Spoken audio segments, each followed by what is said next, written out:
जय हिंद। नमस्कार साथियों, कैसे हैं आप सभी लोग। उम्मीद करते हैं कि आप सभी लोग अच्छे होंगे। और साथियों, आप सभी लोग की जो तैयारी है बिल्कुल अच्छी तरीके से चल रही होगी। तो साथियों, आज के इस क्लास में हम सभी लोग जो है UP triple SC pharmacist exam 2026 के लिए साथियों ऐसे इंपोर्टेड और चुनिंदे क्वेश्चन को देखेंगे जो कि आपके 21 जून के एग्जाम के लिए काफ़ी ही इंपॉर्टेंट है। तो आप इस क्लास को बिल्कुल अच्छी तरीके से लास्ट तक देखिएगा और इस क्लास में दिए जाने वाले इन सभी क्वेश्चन को आप अच्छे से जरूर याद कर लीजिएगा, जिससे कि आप जो है अपने एग्जाम में सभी क्वेश्चन को आसानी तरीके से बना पाएंगे। तो चलिए क्लास को स्टार्ट करते हैं। उनसे पहले यदि आप इस चैनल पे पहली बार जुड़े हैं तो आप जो है इस चैनल को सब्सक्राइब कर लीजिए और सब्सक्राइब करके ऑल नोटिफिकेशन को ऑल पे दबा के जुड़ जाइए, जिससे कि जब भी कोई नई क्लास हो सबसे पहले क्लास का नोटिफिकेशन जो है आपके पास पहुंच सके। तो आप इस चैनल को सब्सक्राइब कर लीजिएगा, साथ ही साथ आप जो है इस क्लास को भी लाइक जरूर कर लीजिएगा। तो चलिए क्लास को स्टार्ट करते हैं और देखिएगा क्वेश्चन क्या पूछा है। क्वेश्चन है, निम्नलिखित में से कौन सा यौन संचारित संक्रमण है। चलिए बताएंगे। ये सभी क्वेश्चन काफी इंपॉर्टेंट और चुनिंदे क्वेश्चन हैं जो आपके एग्जाम में 100% जो ये सभी क्वेश्चन पूछे जाएंगे। और बताइए निम्नलिखित में से कौन सा यौन संचारित संक्रमण है। तो याद रखेंगे यहाँ पे हो जाएंगे इस क्वेश्चन का सही जवाब ऑप्शन यहाँ पे डी। ऑप्शन यहाँ पे डी इस क्वेश्चन का सही जवाब है, सिफिलिस से हो जाएंगे। अगला प्रश्न देखेंगे कि इंसुलिन अग्नाशय की डैश कोशिकाओं में संश्लेषित होता है। तो याद रखेंगे कि इंसुलिन जो ये अग्नाशय की डैश कोशिकाओं में संश्लेषित होता है। तो याद रखेंगे ये बीटा में होते हैं। ऑप्शन यहाँ पे 20 क्वेश्चन का सही जवाब है, बीटा में होगा। चलिए अगला प्रश्न देखेंगे। प्रश्न पूछा गया है यहाँ पे कि मानव पेट में सामान्य स्रावित होने वाला अम्ल है। तो मानव पेट में सामान्यतः स्रावित होने वाला यहाँ पे अम्ल कौन सा है। तो याद रखेंगे यहाँ पे हाइड्रोक्लोरिक अम्ल होगा। ऑप्शन यहाँ पे सी इस क्वेश्चन का सही जवाब है, हाइड्रोक्लोरिक अम्ल होगा। अगला प्रश्न देखिएगा। प्रश्न यहाँ पे पूछा गया है कि हीमोग्लोबिन में उपस्थित होता है। चलिए बताएंगे आप। तो हीमोग्लोबिन में जो है उपस्थित होता है, तो हीमोग्लोबिन में क्या उपस्थित होते हैं। तो हीमोग्लोबिन में आयरन जो है ये उपस्थित होते हैं। ऑप्शन बी सही जवाब है, आयरन होगा।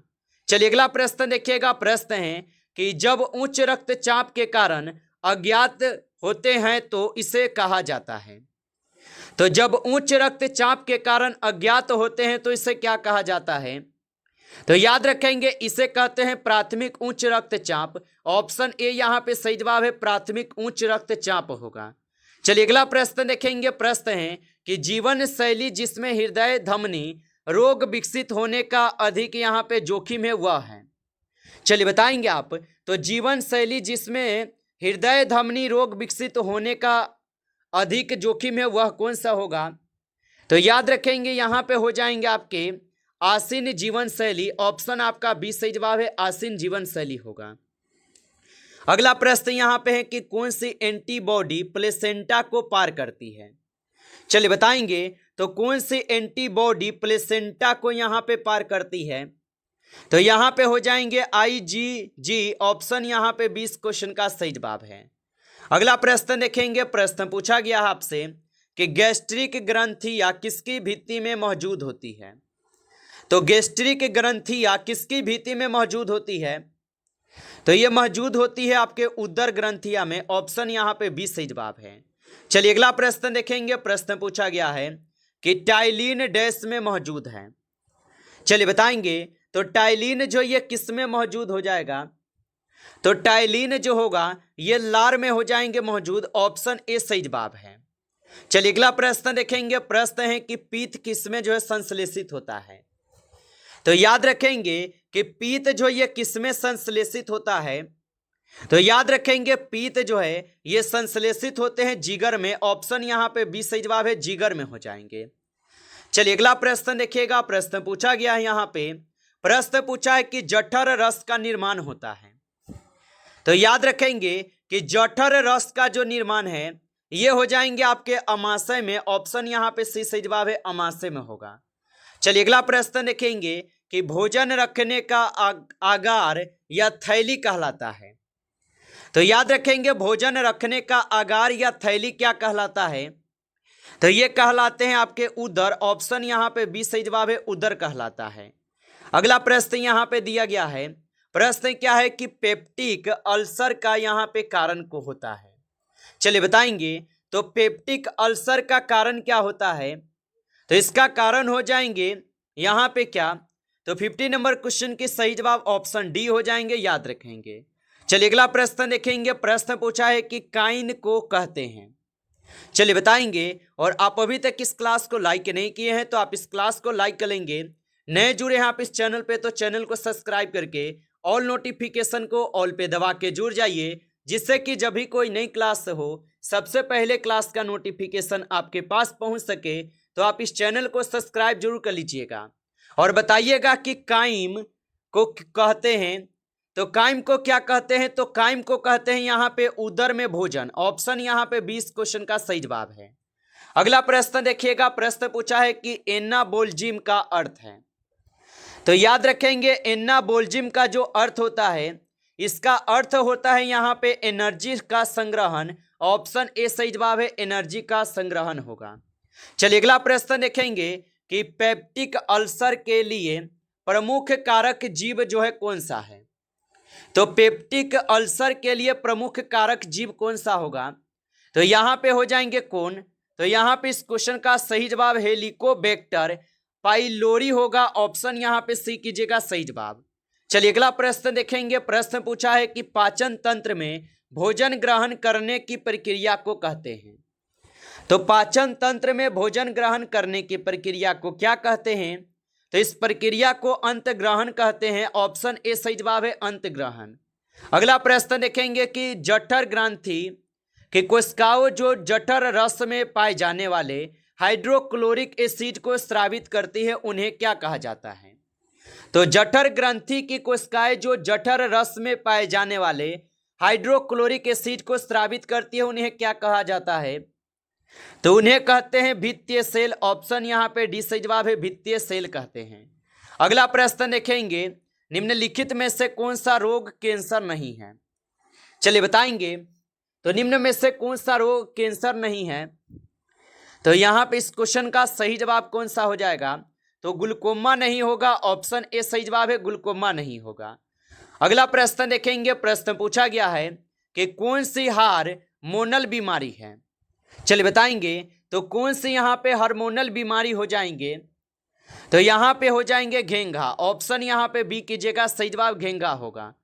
आगे देखिए अगला प्रश्न यहाँ पे पूछा है कि इनमें से किस योगदान के लिए एडवर्ड जेनर प्रसिद्ध है? तो इनमें से किस योगदान के लिए एडवर्ड जेनर जो ये प्रसिद्ध होगा? तो ये प्रसिद्ध हो जाएंगे किसके लिए? तो ये आपके टीका के लिए प्रसिद्ध होगा। ऑप्शन ए सही जवाब है, टीका के लिए होगा।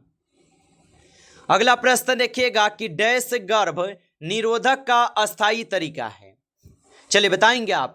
तो डैश गर्भ निरोधक का अस्थायी तरीका होगा। तो यहाँ पे हो जाएंगे इस क्वेश्चन का सही जवाब कौन सा? तो यहाँ पे इस क्वेश्चन का सही जवाब जो है बास्केटोटोमी होगा। ऑप्शन ए सही जवाब है, बास्केटोटोमी होगा। चलिए अगला प्रश्न देखिएगा कि गर्भावस्था में फोलिक एसिड की प्रोविलेक्टिव मात्रा है। तो गर्भावस्था में फोलिक एसिड की प्रोविलेक्टिव मात्रा हो जाएंगे। तो यहाँ पे हो जाएंगे आपके 500 माइक्रोग्राम। ऑप्शन ए सही जवाब है। चलिए अगला प्रश्न देखेंगे। प्रश्न पूछा गया है, प्रश्न है कि मनुष्य के शरीर में सबसे छोटी ग्रंथि है। तो मनुष्य के शरीर में सबसे छोटी ग्रंथि जो है यहाँ पे हो जाएंगे आप सभी लोग का पिट्यूटरी ग्रंथि, जो मनुष्य के शरीर की सबसे छोटी ग्रंथि है। आगे देखिए अगला प्रश्न यहाँ पे है, हमारे शरीर में कुल कितनी मांसपेशियां होती हैं? तो याद रखेंगे हमारे शरीर में कुल कितनी मांसपेशियां होती है? तो हमारे शरीर में कुल जो है यहाँ पे कितनी मांसपेशियां होती है? तो 639 हो जाएंगे। ऑप्शन यहाँ पे 20 सही जवाब है। चलिए अगला प्रश्न देखेंगे। प्रश्न है कि मलेरिया रोग जो है ये प्रभावित करता है। तो मलेरिया रोग किसको प्रभावित करते हैं? तो मलेरिया रोग जो है ये प्लीहा को प्रभावित करते हैं। ऑप्शन सी सही जवाब है, प्लीहा को। चलिए अगला प्रश्न देखेंगे। प्रश्न पूछा गया है कि किस यहाँ पे कैंसर से लड़ने के लिए कौन सा जानवर यहाँ पे उपयोगी है। तो कैंसर से लड़ने के लिए कौन सा जानवर उपयोगी है, तो यहाँ पे हो जाएंगे तारा मछली। ऑप्शन यहाँ पे सी सही जवाब है। चलिए अगला प्रश्न देखेंगे। प्रश्न दिया गया है कि कपालकीय तंत्रिकाओं की कुल कितने जोड़े हैं। चलिए बताएंगे। तो कपालकीय तंत्रिकाओं की कुल कितने जोड़े होगा, तो इनकी जोड़ा हो जाएंगे आपके 12। ऑप्शन यहाँ पे सी सही जवाब है, 12 होगा। चलिए अगला प्रश्न देखेंगे। प्रश्न पूछा है कि मानव शरीर की सबसे छोटी अस्थि है। तो याद रखेंगे मानव शरीर की सबसे छोटी अस्थि कौन सी होगा, तो मानव शरीर की सबसे छोटी अस्थि स्टेपीज की है। ऑप्शन ए यहाँ पे सही जवाब है, स्टेपीज होगा। अगला प्रश्न देखेंगे कि वयस्कों में अस्थि मृदुता किसकी कमी के कारण जो है यहाँ पे होती है। तो वयस्कों में अस्थि मृदुता किसकी कमी के कारण होती है, तो याद रखेंगे ये हो जाएंगे विटामिन डी की कमी के कारण। ऑप्शन सी सही जवाब है, याद रखेंगे। अगला प्रश्न यहाँ पे है कि कौन सा आहार प्राकृतिक रूप से विटामिन सी का सबसे भरपूर यहाँ पे स्रोत है। तो कौन सा आहार प्राकृतिक रूप से विटामिन सी का सबसे भरपूर स्रोत है, तो याद रखेंगे यहाँ पे हो जाएंगे आपके संतरा। ऑप्शन यहाँ पे सी सही जवाब है, संतरा होगा। चलिए अगला प्रश्न देखेंगे। प्रश्न है कि शिक्षण आधारित है। चलिए बताएंगे आप। तो शिक्षण जो ये आधारित हो जाएंगे, तो शिक्षण आधारित हो जाएंगे बौद्धिक क्षमता पे। ऑप्शन यहाँ पे सी सही जवाब है, बौद्धिक क्षमता पे होगा, याद रखिएगा। चलिए अगला प्रश्न देखेंगे कि किसने हैजा और दूषित पानी के बीच समन्वय की खोज की। चलिए बताएंगे आप।